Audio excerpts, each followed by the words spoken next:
Alrighty, some more from the Intel Extreme Masters Katowice group stages is in the top right-hand side of the map. Our blue Terran player. It is time. Taking on the red Zerg in the bottom left, it is Serral. I was just saying this, but very cool to see Time at an offline event again, an event where he could really show, maybe how good he is without the pain factor, right? Excited to see how he does here against Serral in this map number 1 at least. What's up, Dominator? Very quickly as we get going, 17-month resub on the Prime. Thank you so much. And Fear Dragon of the 500 bets says, if you like the series, please like, comment, and subscribe. Let Wardy know what you think in the comments down below. I mean, thank you so much, Fear Dragon. Just saving me from having to sell, basically a double sellout, right? Like, A, I shout out bits, and that's good, and then boom. Secondly, done the YouTube sellout. Doesn't get much better than that, quite frankly. What round of IEM was this? This was just in the group stages, so mostly focus on group stage casts, like I've been saying. I saw a lot of the playoffs very in-depth, because obviously those matches happen one by one. It's very hard to not see those, especially when you're at the event and working it. The group stages was a few matches playing at the same time, so you don't get to pay full attention to everything, but B, also it felt like it all merged into one a little bit, because there's just so many games, so it makes it a little bit better for casting. And that's why I'm mostly going to focus on casting the group stages. I might cast like one of the playoff matches, maybe a couple if I feel like they're cool, but I'm not thoroughly convinced that I'm going to. Like I say, I'm mostly only hopefully going to be casting IEM replays today and tomorrow. And then after tomorrow's stream, we've got WardiTV Winter Championship coming up, which we can pretty much, hopefully focus the rest of our month on, basically, so we don't need to cast a whole bunch more replays or anything at that point. That's the hope, at least. It's obviously not a guarantee, but that's the general plan for the month here on the stream, and hence probably for the YouTube uploads as well, in case you're watching this on YouTube. We do have a drone going to sit out that left side, look to go up down a third hatch location. Get that ready to go pretty much right away. And just going to be seeing the Reaper into the natural expansion. Going to ping pong a little bit. Things taking a little bit of damage to start out with there. And just going to be having a couple queens still coming through as well. So all this setting up as the queen pops in is going to put some damage out onto the Reaper. And the Reaper is going to try and come through for the creep tumor, but blast itself with the grenade, so unfortunately will not do all that well initially. It's going to be seeing the Reaper back over this side is, well, just going to be seeing where it can get to and what it can get done. Handling speed is coming up. Starport is already beginning. A few additional drones are being brought out right now. The Overlord speed is going to start as well. So all of that immediately coming up here and just getting set to go. So building up into that right now as the Queen does fire a shot off onto the Reaper. And the Reaper is looking around itself, trying to figure out exactly which direction it wants to come in from and maybe what it would like to try and get up to here as well.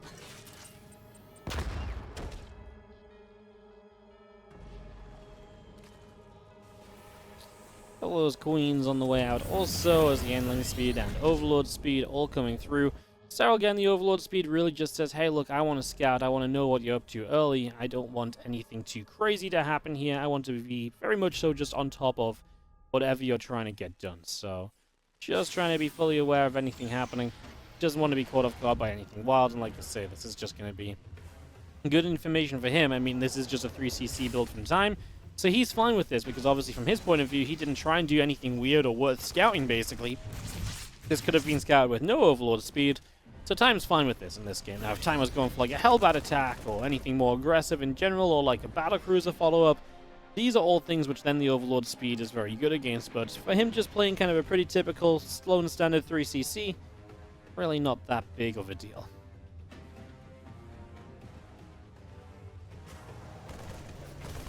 I'm going to start Cloak up here. So just trying to fake the idea of these Banshees being more than they are. He actually obviously started Viking as the second unit, so just wanted to try and sell Serral on something like, like I say, that it isn't. I was going to have our Lair straight away from Serral as well, so he's just going to play Lair first. Not going to try and risk any double evolution chamber and fast upgrade style or anything. Just going to play, like I say, Lair will get you that faster bailing speed, and you can obviously go from there.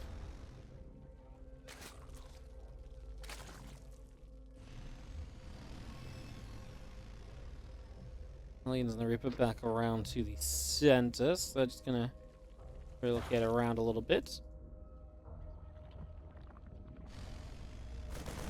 Figure out which way they're gonna go. A few Marines gonna tap on the Overlord there and just put some damage onto it, pushing it way off up to the top side of the map, so that's already taking a whole bunch of damage.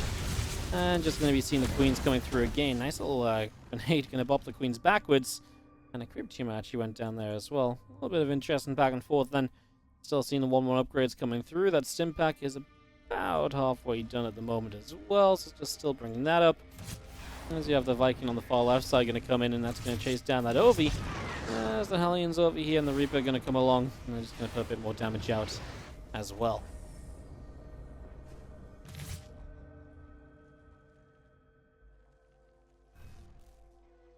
All those Hellions were hanging out on the Watchtower as well, by the way, so they're just going to be chilling over there. Banshee's still out the front, going to be spotted by an Overlord as the Hellions put some pressure on. A couple of Crypt Tumors already being taken down.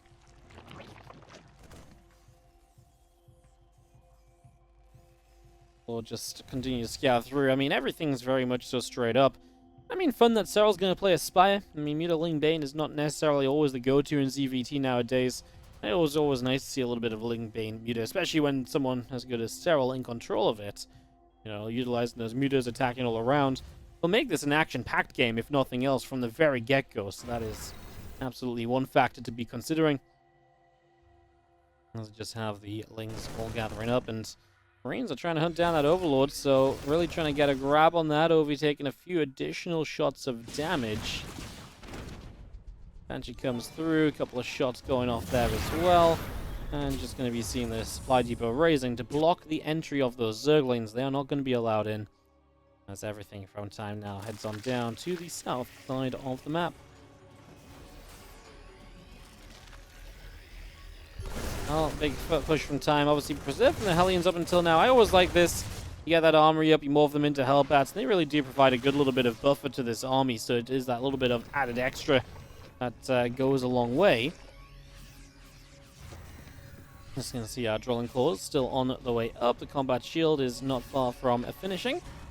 And so Time will have all of his upgrades. Hasn't really created a fight yet, and unfortunately that means that now Serral is going to be the one to kind of initiate, because he's going to have the Mutas flying in, and unknown about, they're going to do some good damage right away. There's no missile turret here, so they take basically no damage with 3 SCVs already going down, making it 5, and obviously we'll get into the main base for some extra. He took down a Marine or 2 as he went, and again, for all of this, without taking any damage on the Mutas at all, basically, is obviously very, very good, so great starting point there, as we are going to be seeing the 1-1 melee upgrades of Serral. On the way out, he will be playing catch-up there, but that's what these Mutas are for as well. You're playing those later upgrades, but you've got the Mutas to harass with and take advantages with. Yes, you won't be playing kind of an upgrade lead or anything, but you'll be able to take leads with the Mutas and obviously offset the importance of the upgrades a little bit if you can just start out massing your opponent and all the rest of it. It's a lot more Lings running toward the natural there, and Depots will raise to block and to push that away, stop that from becoming anything else. So good defense from Time, watching for the run by and not allowing Serral to get too much done aggressively. Wants to take the 4th base, but that is a lot of Lings, but that maybe does open this attack, right? Down this bottom side we move. A lot more Banes morphing in. The melee upgrade still coming up. +1 flyer attack is about halfway done now as well. There we go from 2 sides. Banes from the bottom left, Lings from the upper right.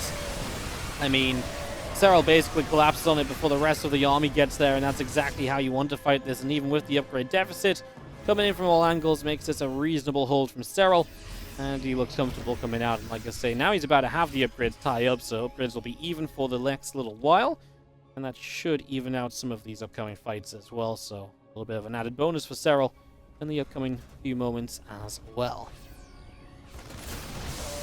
He just dive for a couple of Marines. Those Marines taking a chunk of damage here and there initially.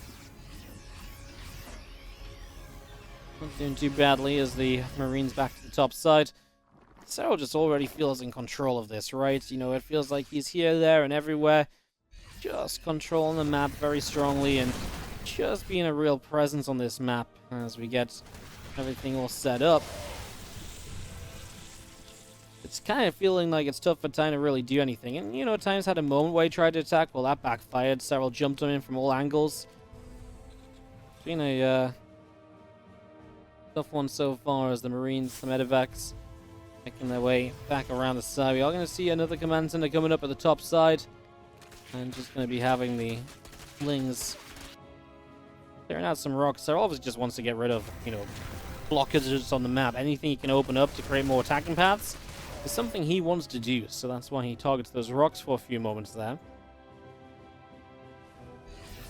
Marines around the right. The mutas get turned away.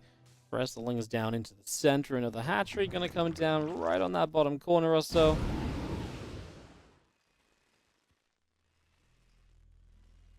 And the medevacs is going to come and unload in the main. So already prepping for the defense against the MUTALISKS. But I mean, it seems kind of extreme, right? Having to drop your medevacs in the main and just keep them there. And I mean, you're playing such a defensive game. It's exactly what Serral wants. He gets all the time in the world. Build up into this burrow upgrade. The hive tech is on the way out. The 2-2 upgrades are all coming through. These are all things that continue up right now as, you know, Serral takes a lead because there's zero pressure going to be coming his way. Absolutely none.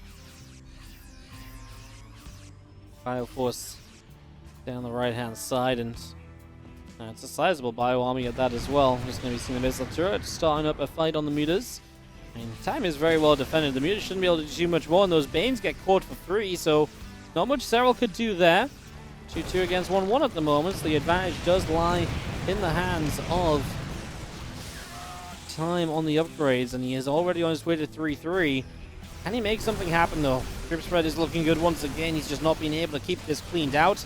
So Serral will have that kind of safety net with the creep spread, providing him a little bit of an easier time initially here.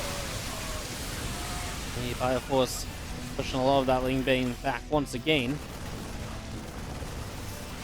Sim up one more time. More of these Banelings continue to drop. Bio Army going to start taking a whole ton of damage. Absolutely no doubt about it, as a lot of Marines pull off back further to the right-hand side. I mean, Libs, Marines, Marauders, all continuing up as well. All of that's still coming through for now. So you've seen those Banes still crashing through. The Thors taking a fair amount of damage as well, as, I mean, Serral is just crushing through everything. Especially when units like Thors start to go down. They're expensive, clunky units. Not easy to rebuild. And as Thors die, the mutas become a little bit better at diving on top of this as well, which means the Thors will not be able to fight back as easily. That means the medevacs are very much so kind of left to the MUTALISKS, and that obviously doesn't seem like much fun either. What do I feel the Terran player? Losing all your medevacs?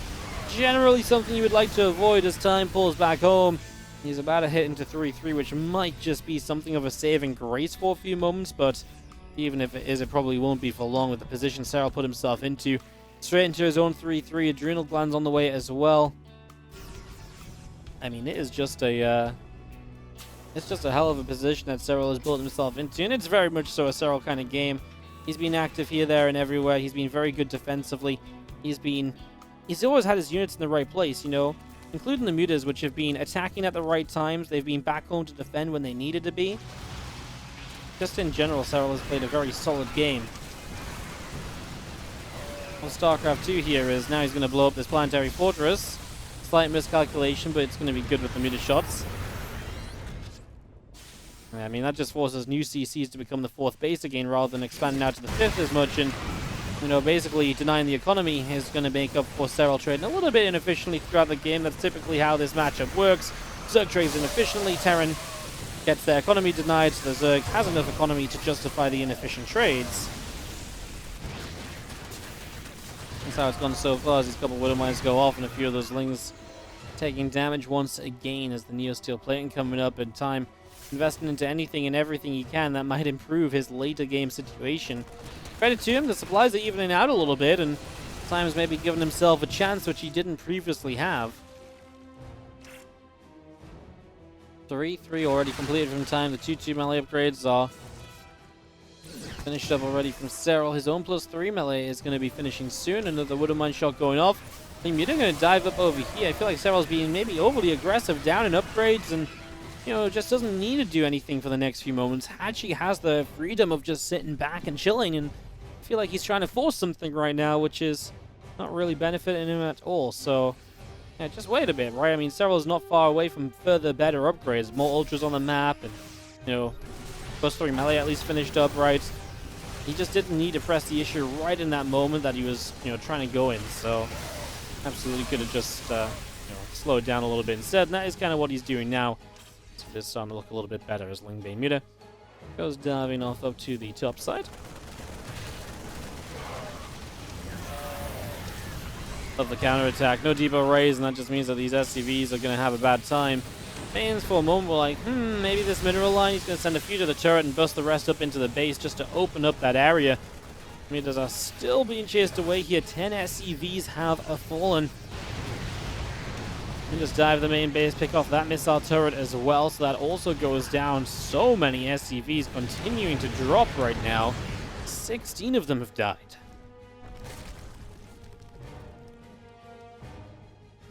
More Ultra Bane out of the way. A couple of burrowed Banelings still burrowed up here as well. But they get a chance to connect. So very close to. Not just yet. Now, maybe, possibly, as time runs forward. Serral doesn't see the opportunity. I don't think I saw it either. Nothing really clumped up on top of them. 17 SCVs dead back at home. Time is back to being maxed out. I mean, credit at Time. I was happy to say he was kind of dead in this game, but he really fought back so far, and he has not given up easily in the slightest. He's going to fight until the bitter end, apparently. So some fighting spirit from Time going a long way, as you see Ultra, Ling, and Bane rolling on forward, running into these Thors and going straight through to deal a whole bunch of damage. Ultra's continuing to fight. Those couple of Thors fighting back as well.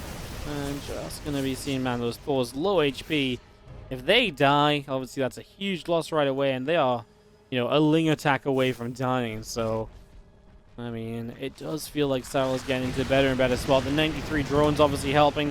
This is a Muta or two. He's actually replacing Mutas, so he's quite comfortable just saying, yep, more Mutas for me. Get set up with that and go from there, basically. So, yeah, just wants to play that higher Mutalisk count and just wants to keep the Mutas as a major part of his army composition. Wants that anti-air from them, I would imagine. Clean out the medevac, stop drops, shut down Liberators, which are being added in as something of a addition against the Ultras. Still some burrowed Banes out here and there on the map as well, by the way, so hopefully we can catch those if they get to go off, as Serral just has so much control on the top left, while Time is really putting a lot of attention on the bottom right. He ain't doing anything about Serral's, like I say, progress on the top left-hand side in comparison. Just dive in. The Lings are going to get here. They're going to do pretty okay. They're going to clean out. I think these Mutas are just going to continue to have a very good time. Widowmine shot goes up. Actually hurt some of the bio a little bit. Well, Mutas just going to sit here and continue to trade. Right now, it feels like there's never going to be enough Marines all at once to really clean this out. Let's see, though. I mean, it's tough for Time, who probably has to send back a whole chunk of units to really properly respond to this, else he's going to continue to lose so much, but this has already been going on for so long. A couple of Widow Mines. We'll lose both of those. These few Marines pop out. They will kill a Mutalisk. Nope. Jeez. Yeah, I mean, more Lings coming across. Finally, Time's bringing more of his army back, which is kind of what he needed, right? He needed to just pull back a significant chunk of stuff all at once. Problem is, he was trying to defend this with reinforcements, and there was just enough Mutas here to really overwhelm the reinforcements at every single moment, so did exactly that. As we see, even more Zerglings are just streaming into that main base, while Time is going to be back here with his army. We'll be able to clean this out, but of course for Serral, it's all buying time to be even better set up in this game. He doesn't mind how this is going. For him, this is completely A-okay. And yeah, anything that slows down his opponent and gives him time to maybe make moves is obviously going to be seen as a victory from Serral. And drill through that Bioforce, taking a whole chunk of damage. These Marauders going down. A couple more Banes. The Order Command takes a bunch of hits there as well.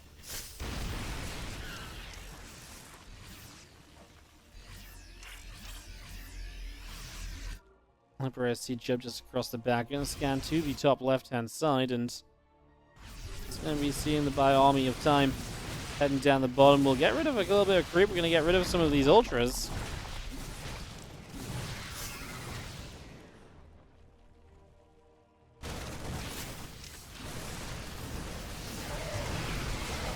More Riddermine shots going off. Bioforce continuing to fight here. These Banes still rolling in, and the Thors tanking a good amount of that damage.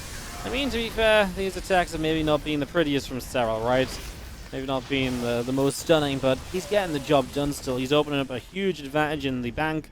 I mean, his bank seems untouchable compared to where time is at the moment, right? So that part definitely seems fairly one-sided here, unfortunately. And I mean, this game in general, I feel like is on its way to being done and dusted.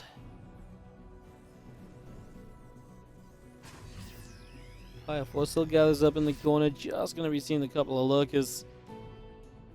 Oh, a couple of lurker dens on the way up. So even going to go for a big switch into lurkers. Obviously basically saying to himself here, right, like, you know, I've not been building my lurkers early in this game, so it's kind of funny because these Banes get caught, but there's actually a lot of Lings just burrowed there that might have been able to take a fight, I'm not sure. Adrenal Glands 3-3, no Medivacs. It's possible that could have been okay.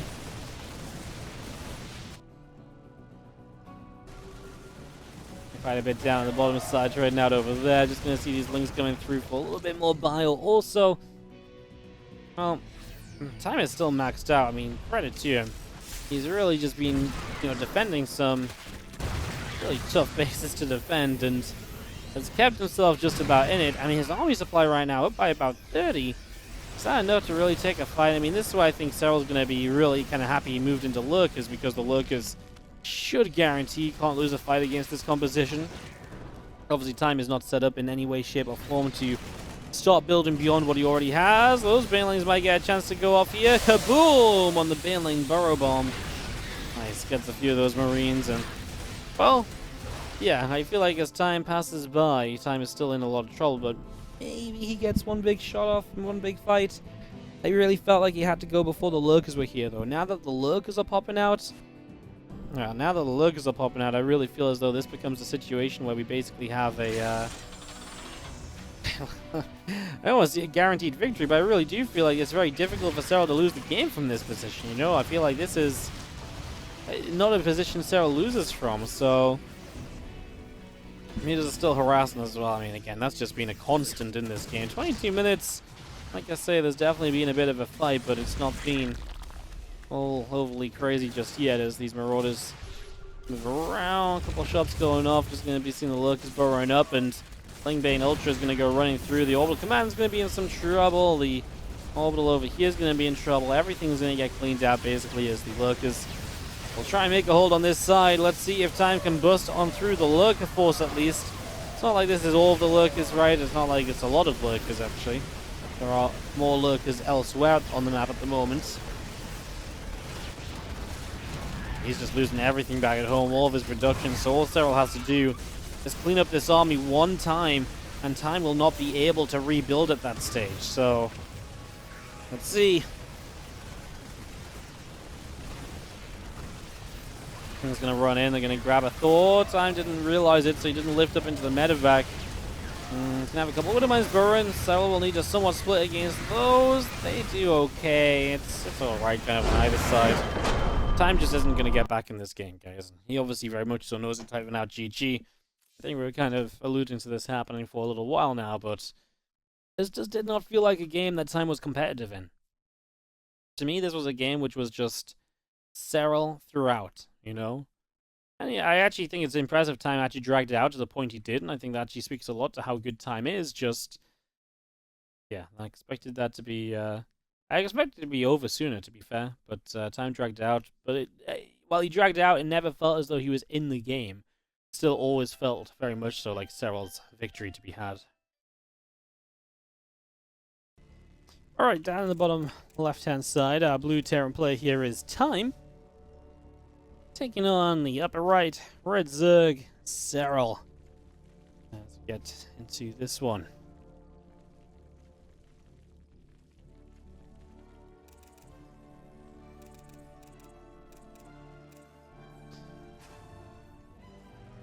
I'll find a camera to follow.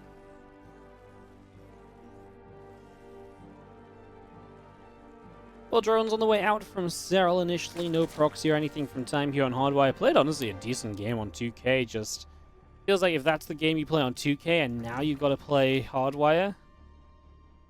I mean, it feels like the map doesn't make it any easier for you, but maybe you believe you can get off to a little bit of a better start or so. I mean, Serral showed us he was happy just to play Overlord speed that last game though, so he's going to play a setup that doesn't take too many risks, right? And that's obviously going to be a part of the problem. If there's no risks that taken by a Serral or anything, is going to be tough for Time to do damage with an early attack or so. So yeah, it's maybe Time just kind of plays into that and says, well, if you've Overlord Scouted me last game with the speed, maybe this game we played a bit differently. Definitely a few possibilities as a couple of drones come out. It's going to be seeing our spawning pool coming in. See what happens across the board then for this map. Number 2 as our Ovies kind of moving in this early game.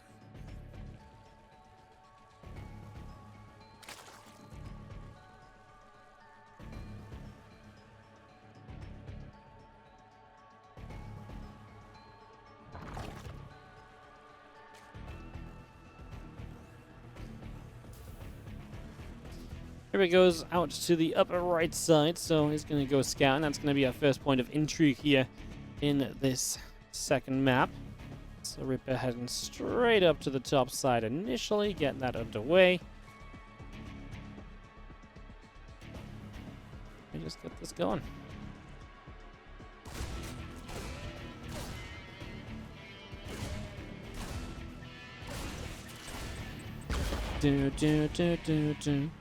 Nice little bit of standard Reaper harass here at the front as well, right? Nothing really too out of the ordinary. We'll see if Serral can get his Creep Tumor down without issue. The lanes were nice and far forward when the Creep Tumor is placed, which makes that much easier. And so that happens quite nicely, honestly, across the board. Pretty strong start defensively from Serral. Nothing really, like I say, all too wild about it to start out with at the very least.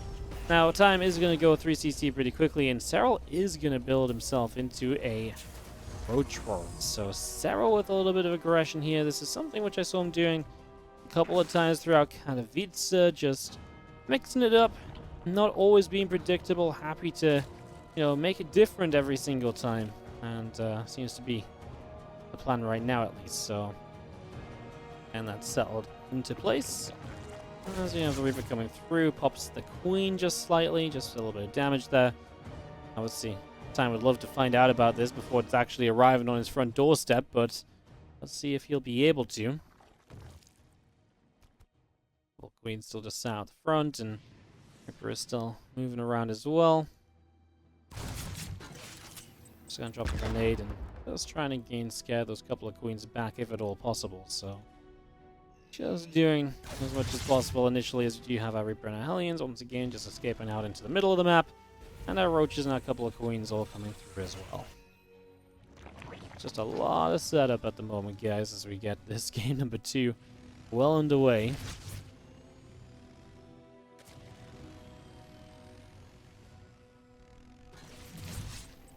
Roaches heading across the other side. This is now going to be the attack that Time was hoping to spot coming, and he does get a bit of a jump start about knowing about it, but unfortunately loses a couple of units there right from the start, so that part of it's a little bit of a shame as a couple of bunkers still coming up.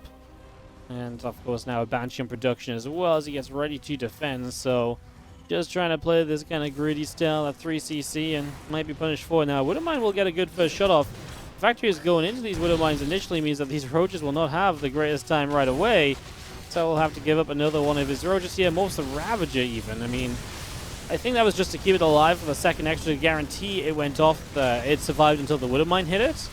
He will clean out the Widowmine, which means no Widowmine drop will be able to come from this as a follow-up or anything. As we do just have our Roaches going in after the Hellion and all of those SCVs.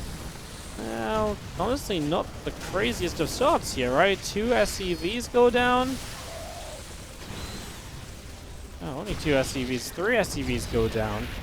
I don't really like it, right? I mean, 3 SCVs doesn't seem amazing. It's alright, it's something, but considering what you commit into. Now, it takes a while to clean this up, and you do kill a bunch of Widowmines, for example, right? And Hellions. These are all things which are no longer going to harass you, so that's a bonus. And you're up 10 workers because you've just been holding down the drone key. Obviously, one thing you'll be behind him. Well, he's actually got the lair as well. Serral behind it's actually set up quite nicely. I don't think he actually did too much with this, but I guess he did trade well, and like I say, he just teched so quickly behind it that it just doesn't feel like he even committed to anything, really, so yeah. And my first impressions, like, you usually just look at the drone kill count, right? You're like, 3? Well, that's not good, but consider how Serral built behind it. You didn't, stream Lings across behind this or anything, right? It was Widow Mines early. They got cleaned out. That's a gas count that gets removed pretty much straight away. Those things all add up into, helping to make this basically Serral favored and making that defense basically that much worse, or making the attack that much better for Serral or that much more worthwhile. As Viking goes down, does get the final shot off on the Overlord that was needed. As the Banshee comes zooming through, it's trying to get involved, and a couple of drones will go down. Time finding some damage. I think what's crazy is the fact that the lair is done. A lot of the times with builds like this, you feel like you come out of this and it's like, oh, well, your tech's so delayed, and then the Terran player gets to be so aggressive while your tech's so far away, but that just was not the case here at all. And that, I really do think makes a pretty sizable difference all said and done, as these couple of refineries will come off over to the left-hand side, so they will get set up. Just seeing this player Bioforces ready to run out across to the upper right side as well. So just watching for that as we move to the top.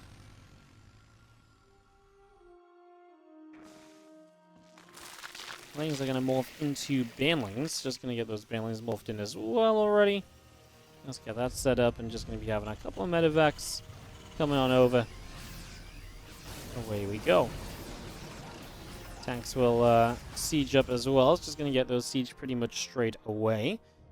Again, a couple of evolution chambers still on the way out. Just bringing that into play here, and just going to be having our marines and medevacs continuing through.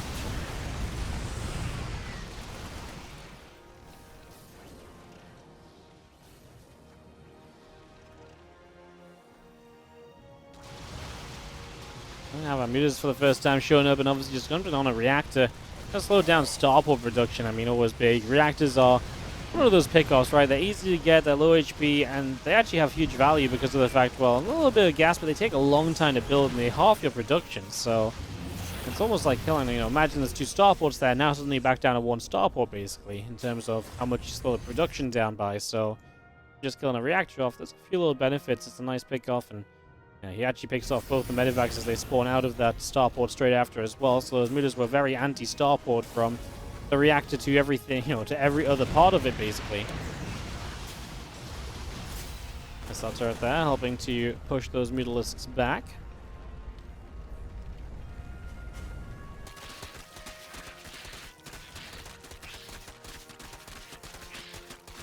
Things just flying their way through the rocks, just clearing that out and chipping through those, as we do have the couple of depots going to get placed on down.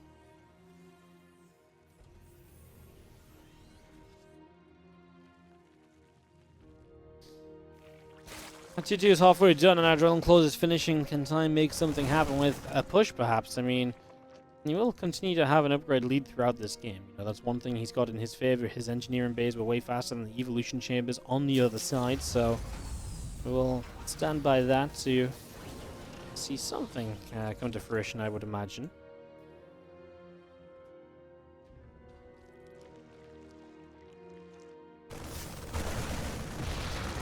Things can run on forward, and they just turn those meters around pretty much instantly, so they get turned around. Now these Lings are looking to come running through as well. The Widow Mine's obviously still hanging out also. Let's just have the rest of the Ling Bane. Some on the center, some out on the bottom side, all getting set to go. So we're going to launch ourselves into this planetary fortress. So into the planetary we go. I mean, that is going to fall down pretty much straight away there. 16 SCVs dropping. I mean, Serral gives up a lot of units to do this, but if he can just rebuild, no issue, then why the heck not? Shut down the economy of your opponent, make his rebuilds that much more difficult.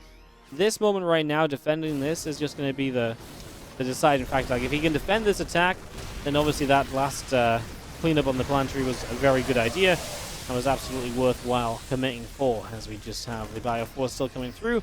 The Overseer still being chased away. We've got Lings now going to jump in on the command center. The turrets are in trouble. Oh dear, everything is kind of just getting cleaned out at the moment, huh? 3 STVs falling, and I think we're kind of, well, let's see. I mean, we're going to have Serral just again defending the front. If Time can't bust through, this maybe really feels like a done deal already. Let's just have mutas flying forwards, a few SCVs going down, refineries being picked off. I don't know, man. Kind of feels like Serral's just got full control of this. He's got a good amount of counter-attacking, but it seems like he's very safe back at home. It doesn't feel like he's got, you know, not enough to defend. The tanks getting picked off as well, so they're not even really surviving throughout these attacks. Meters are still down on the bottom side, 28, 30 dead SCVs, and I really do feel like we've got a resolution to this best of 3. I think Serral's just going to take this one home, continue to deal damage while again, well, he's going to have to give up a base, and that is something that Time is progressing on, but he's doing so much across the map. Time is so all in with this attack now that he just cannot get the job done. And that, my friends, is how Serral will get the 2-0 here, I believe, because that is pretty much a done deal in my eyes. As the Mutas jump in on top of the Thor, they get rid of that. Flings are still counter-attacking, the SCV kill count is still rising, and Time is finally pushed away properly. GG, Serral gets the 2-0 overtime.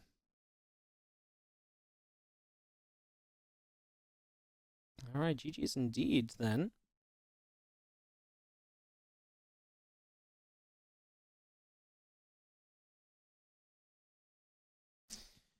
And Serral gets the 2-0. That wraps up the series. Alright, guys.